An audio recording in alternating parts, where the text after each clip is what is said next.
So I am a researcher in urban planning. I've worked in Asia most of my professional life. I spent a sabbatical year at Beida at Peking University and was able to do more in-depth research there, and I also have a current project in Shanghai. And this has allowed me to reflect on some of the challenges global cities face around the world, LA and Asian cities, Chinese cities. What I'm showing you today, along the themes of today's conference, is showing what people are doing to cope. What is happening at the grassroots level, these kind of informal markets that form because formal markets are not providing. And why I do that, you could think of it as a problem, but I believe we also can learn from these markets to see what people need, what people want, and that can inform our policies. I'm actually going to move this way because I can't see.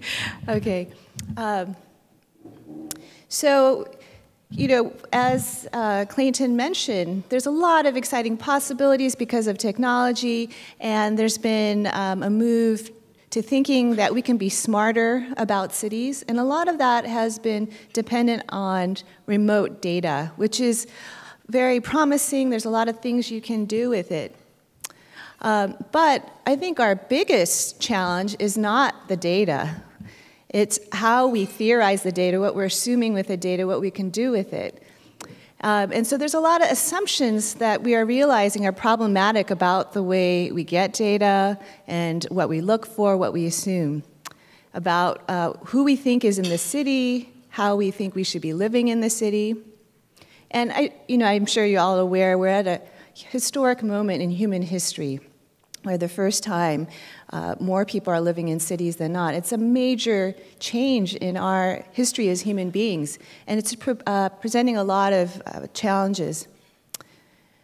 So just to again give it context, China is not unique. There's incredible crowding and housing within the existing urban form. So people are not living in the cities the way it was designed to be lived in or imagined to be lived in. Instead, people are adapting to make their own spaces.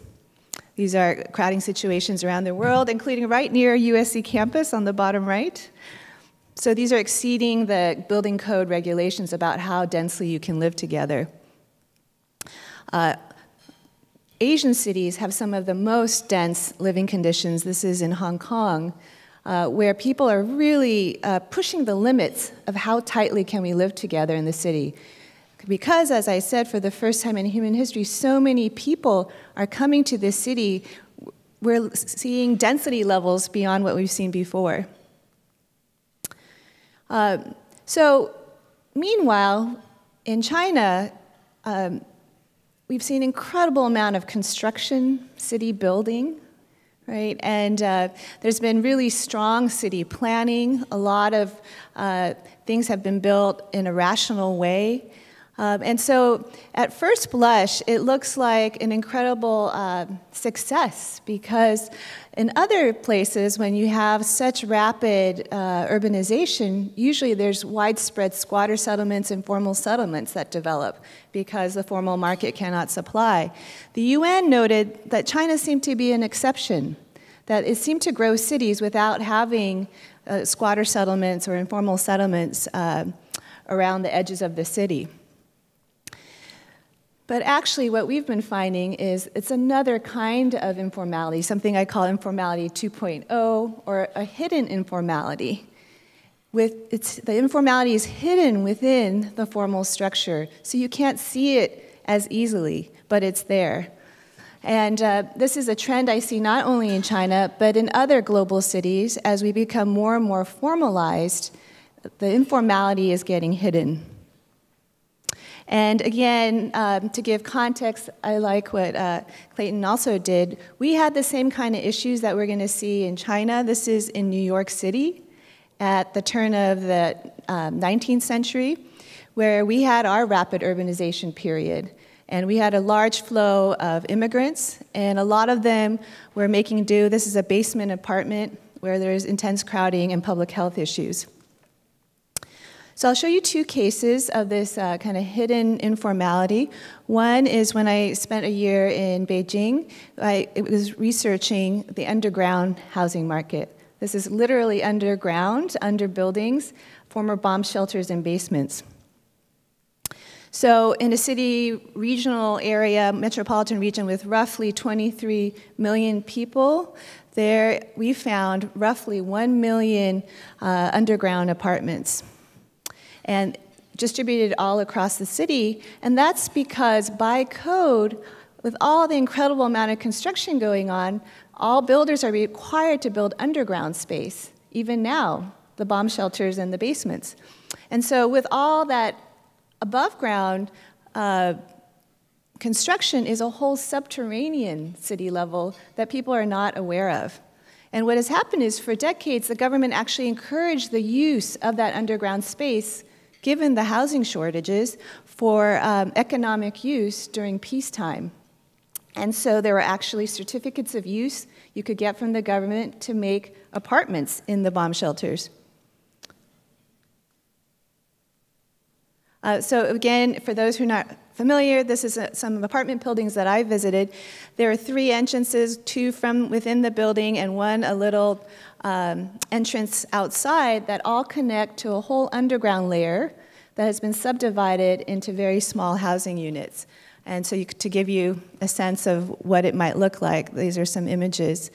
And these entrances are all around the city. As your eye gets accustomed to it, you just realize, oh, they're everywhere. They actually have signs in English as well to show where is the entrance. And so these are distributed throughout.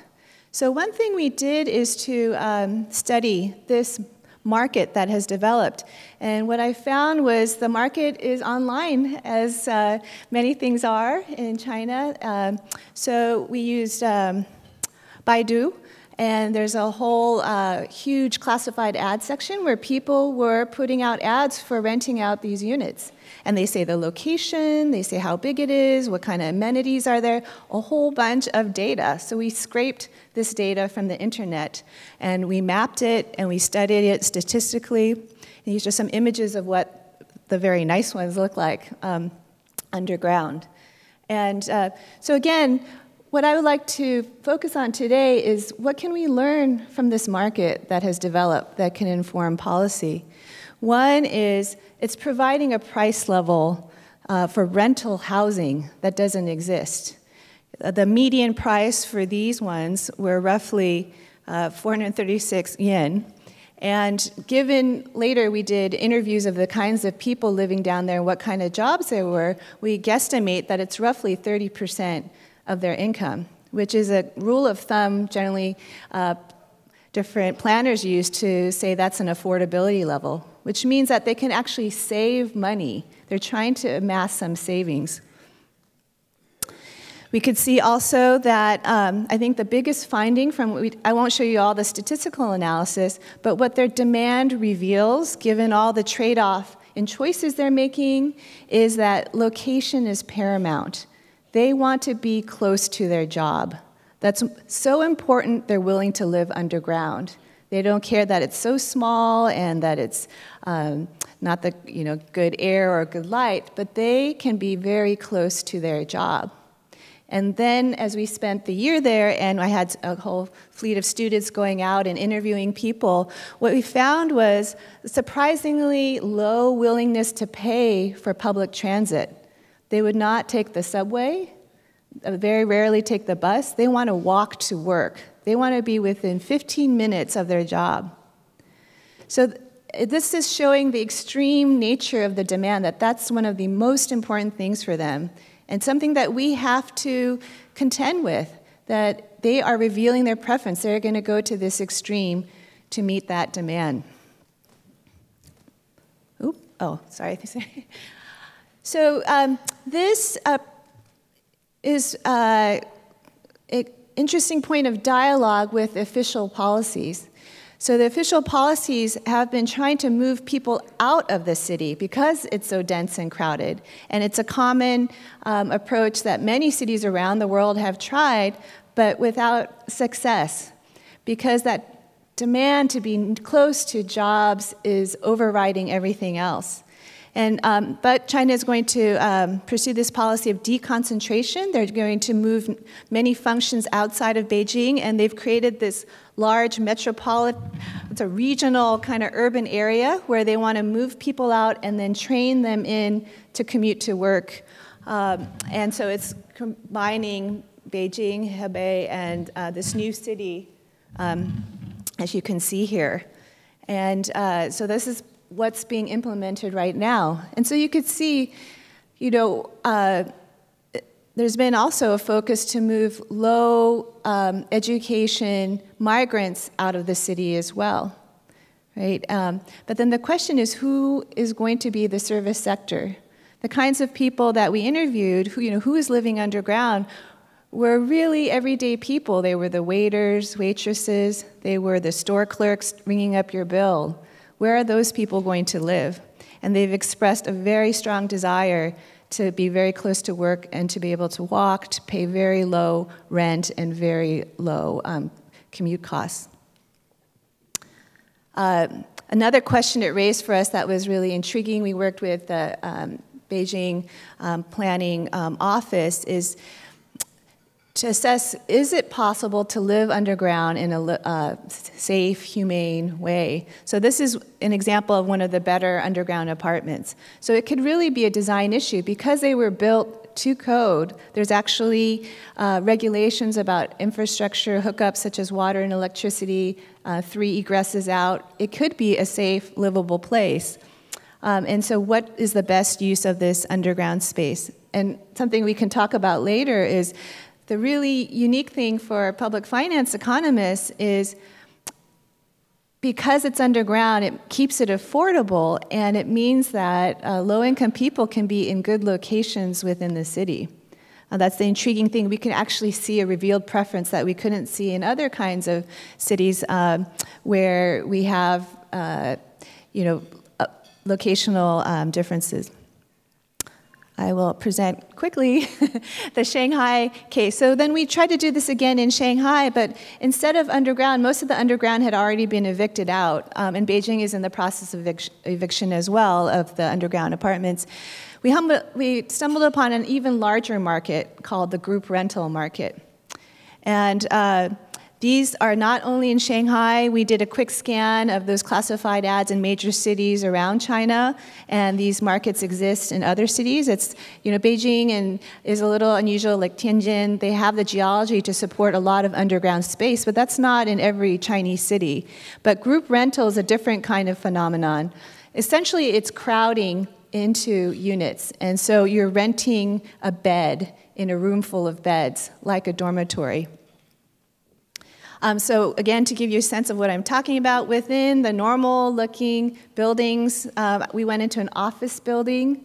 We opened the door of an office unit that has 2 rooms, and we found something like 38 beds when you open the door. So it's this hidden informality. And what they've done is recreate the space. People are sleeping in the kitchen. People are sleeping in a closet. People are sleeping in the hallways. And there's bunk beds in all of the rooms. Oh, this actually had 50 beds. So we would hand draw how the actual space is used. And we mapped it again. They're being very centrally located to Shanghai to be close to jobs. And what was fascinating is that people are pricing crowding levels. Some rooms have 12 people, some rooms have 4 people. So you pay less the more crowded the room is. You also pay more if you're on the bottom bunk versus the top bunk. So the market was pricing at a very fine-tuned level. And who is using these group rentals? We're finding that because there's such a housing shortage, the landlords can target who they're looking for. They're looking for young people. They like males better, too, because they complain less about housing conditions. And they want them to be well-educated, employed people.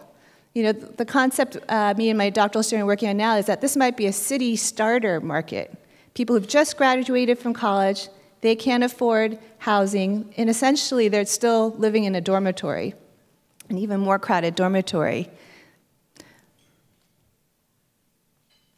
So I believe these two markets could be really helpful to us in finding solutions, showing what the private sector has done. They've revealed what is the key issue.